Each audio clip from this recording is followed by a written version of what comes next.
Selamat pagi Oma, Opa, Bapak Ibu, dan saudara-saudara sekalian. Jumpa lagi di program Senin Teduh bersama saya Penetua Nielsen Christian Council, yang hari ini kita akan membaca dan merenungkan firman Tuhan yang terambil dari Yeremia 29 ayat 11 di bawah judul atau tema kita, Rancangan Damai Sejahtera. Sebelum kita membaca dan merenungkan firman Tuhan, mari kita bersatu dalam doa. Ya Bapa yang kami kenal dalam nama Tuhan Yesus Kristus, terima kasih untuk istirahat yang cukup. Terima kasih untuk kehidupan dan nafas baru yang boleh kami terima pada hari ini. Sebelum kami memulai aktivitas kami pada hari ini ya Bapa, kami ingin merenungkan dan membaca firman-Mu. Kau berkatilah kami, sekiranya firman-Mu ini dapat menjadi pegangan dan tuntunan buat kami melakukan aktivitas pada hari ini. Kami membawa semuanya ke dalam tangan pengasihan-Mu ya Bapa, kehidupan kami seluruhnya. Hanya dalam nama Tuhan Yesus kami mengucap syukur dan berdoa. Amin. Yeremia 29 ayat 11 di bawah judul Surat kepada Orang Buangan di Babel. Namun kita baca ayat 11-nya aja, yang berbunyi demikian. Sebab aku mengetahui rancangan-rancangan yang kupikirkan mengenai kamu. Demikianlah firman Tuhan, yaitu rancangan damai sejahtera dan bukan rancangan malapetaka, untuk memberikan kepadamu masa depan yang penuh harapan.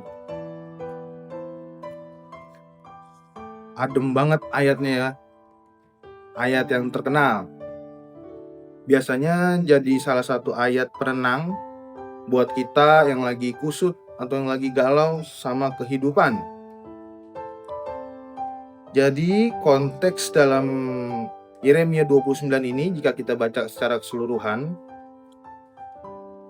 ini mengenai tentang bangsa Israel yang sedang dalam masa pembuangan di Babel.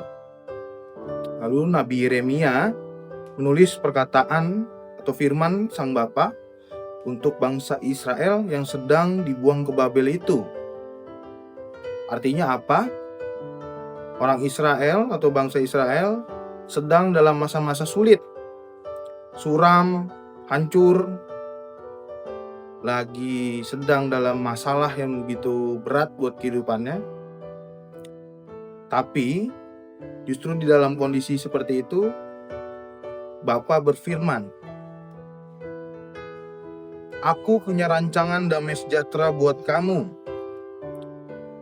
Jika kita teliti, Bapak Ibu dan Saudara sekalian, dalam bahasa asli Perjanjian Lama, damai sejahtera di sini adalah shalom, yang bukan cuma berarti damai, melainkan utuh, lengkap, dan dipulihkan. Hidup kita selama ada di dunia ini pasti bakal mengalami kesulitan dan pencobaan.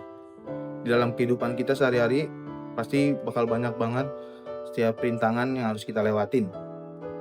Cobaan di rumah, di lingkungan sekitar rumah, di kantor, bahkan di gereja. Kita kecewa kadang dan kita ninggalin sumber pengharapan dan damai sejahtera itu. Damai sejahtera di sini bukan keadaan di luar diri kita, tetapi kondisi yang Tuhan bangun di dalam diri kita melalui proses.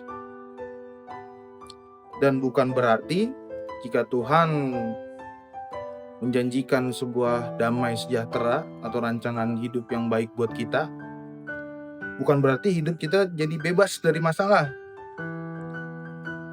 Tetapi Tuhan berjanji dengan masalah-masalah yang kita hadapi atau dengan kesulitan-kesulitan yang kita hadapi, ada kepastian bahwa Tuhan pasti selalu pegang kendali atas hidup kita, sesulit apapun hidup kita.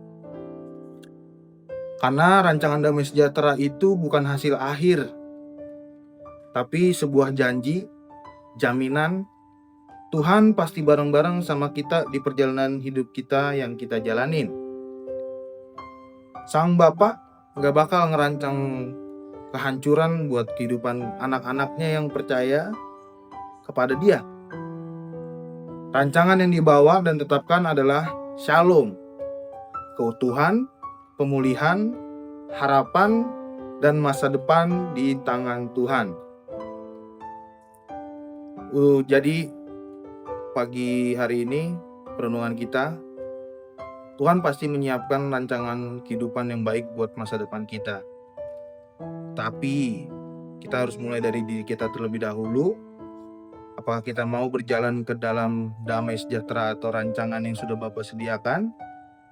Atau apakah kita mau untuk mencari Tuhan, patuh, takluk, dan rendah hati, dan penuh dengan keikhlasan dan tulus untuk mengikuti Sang Bapa yang sudah menyiapkan rancangan masa depan yang indah buat kita semuanya.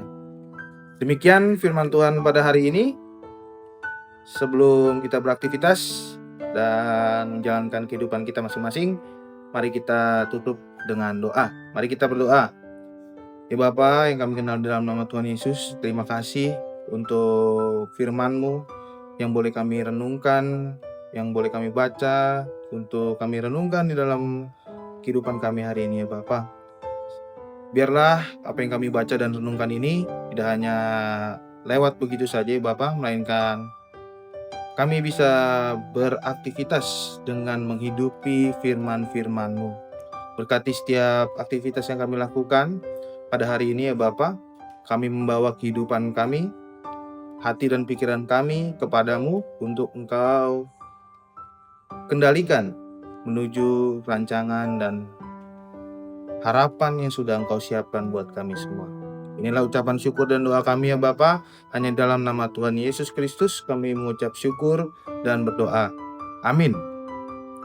Terima kasih untuk Bapak Ibu dan saudara-saudara sekalian. Sampai jumpa di program Senin Teduh berikutnya. Tuhan Yesus memberkati.